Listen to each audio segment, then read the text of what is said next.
beach में अंडी दबा के चिकन टाकायचं मंदी तडके में शेंगा बीच में अंडी दबा के चिकन टाकायचं मंदी आग लगा के शेंगा शिजवती एकदम हटके नया मच्छी मताचे हटके नया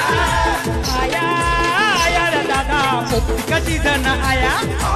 आया आया रे दादा पोपटी का सीजन आया आया